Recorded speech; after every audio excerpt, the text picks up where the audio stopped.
Hello YouTube, this is just Chris coming at you with probably the last little deck preview I'm going to do for a little bit. This one would be removal fish. They're coming out with a lot of aqua slash fish slash sea serpents that revolve around being removed. And so I'm just going to talk to you guys about some of the cards that are kind of crucial in that deck. First off would be Shark Sucker. This card, if a fish slash aqua slash sea serpent monster is normal summoned or special summoned to your side of the field, you can special summon this card from your hand. This card cannot be used as synchro material monster. Now what this means is that you can normal summon a fish monster or a sea serpent or aqua, special summon this thing and go for exceeds.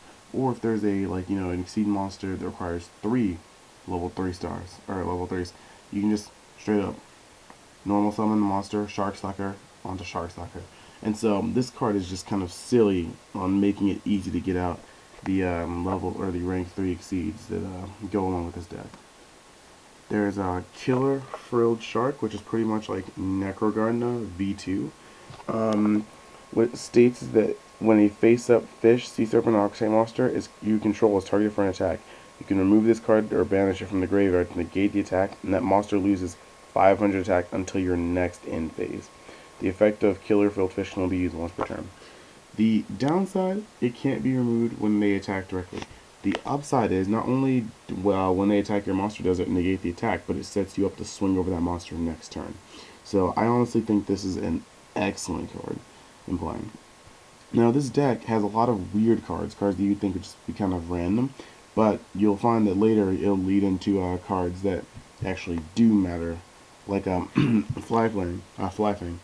Wind fish effect, and it has 1600 attack, 300 defense, and during battle between a defensive edition monster has piercing, but when it inflicts battle damage to your opponent, you remove this card from play at the end of the battle phase until your next standby phase, okay? So just keep that in mind. When it does damage, it removes itself until the next standby phase at the end of the battle phase, and it has piercing. Sky Oni-Eating Ray. 600 attack, and this card can attack your opponent directly. When this card deals battle damage to your opponent with a direct attack, with this effect, at the end of the battle phase, remove it from play until your next standby phase. So it has another remove from play effect. AirOrca. Excellent card in this deck. Once per turn, you can banish one fish type, sea type, or sea serpent type, or aqua type from your hand to select one face-up card your opponent controls. Destroy that card, then banish this card until your next standby phase. Excellent card for the setups you need in this deck. Now, why would you want to start removing stuff, you might ask? Because in some things it has decent setups. Like WingTortoise. This one, when a face-up fish, sea serpent, or aqua monster you control is banished, you can special summon this card from your hand or graveyard. So right there, the faster you get WingTortoise in your hand or the graveyard, you just keep getting like floaters that special summon themselves to the field every time one of those is removed. And this even leads on to other things.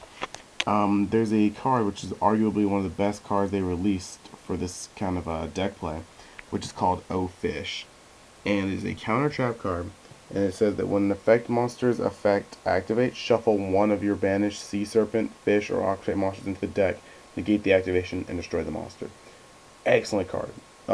These removal fish just somehow got their own chariot. That's excellent, so that's why you need these things removed. And the best part is they come back during the standby phase, so if your opponent, does something during their turn, you can fish it, but if they don't, you still have attackers next turn. The exceed you can go into, the best ones at least, Empty Sea Space Serpent Levaiel. This one requires 2 level 3s to activate, or to exceed into. And once per turn, you can detach one XYZ material monster from this card to target one level 4 lower banished monster, special summon it to your side of the field. All sorts of stupid combos come from this card. You can exceed for it. Empty Sea Space, remove a material to special summon a level 3 monster from your banish pile. Okay? Off that effect, you can either normal summon and then exceed again, or you can special summon Shark Sucker and exceed again. And you can just build up massive field presence like this. Also, this doesn't designate whose remove pile you have to go from. And so if it works out really nicely, you can remove your opponent's cards and then just special summon the level 4 lures that might have good splashable effects. Like Summer Monk, I don't know. So basically, the card is silly. Unless Summer Monk can be special summoned. Don't quote me on that because it is late and I am not paying attention to its effect. So, yeah, excellent card here. And then the other card that this deck has access to, which is kind of a monster, is Black Ray Lancer. Black Ray Lancer requires 2 level 3 water monsters, and you can attach 1 Exceed material from this card to target 1 face-up effect monster on the field and negate its effects until the end phase. So, pretty excellent. It's a 21 swinger, so it's not too high on attack, but I'm sure you can get around that in this deck. And just negates and swings over. So yeah, these are the cards I was looking at for the removal fish. And yeah, just one more time. Shark Sucker, Killer Frilled Shark, Fly-Fang, Sky Oni-Eating Ray, AirOrca, WingTortoise, O-Fish, MTC Space Serpent, Levaiel, and Black Ray Lancer. And BT Dubs, like O-Fish, is that like a play on O shit? Like I'm kind of confused. But it's just whatever. So yeah, remember to like or thumbs up, subscribe, comment, and YouTubers have a good evening. Signing out.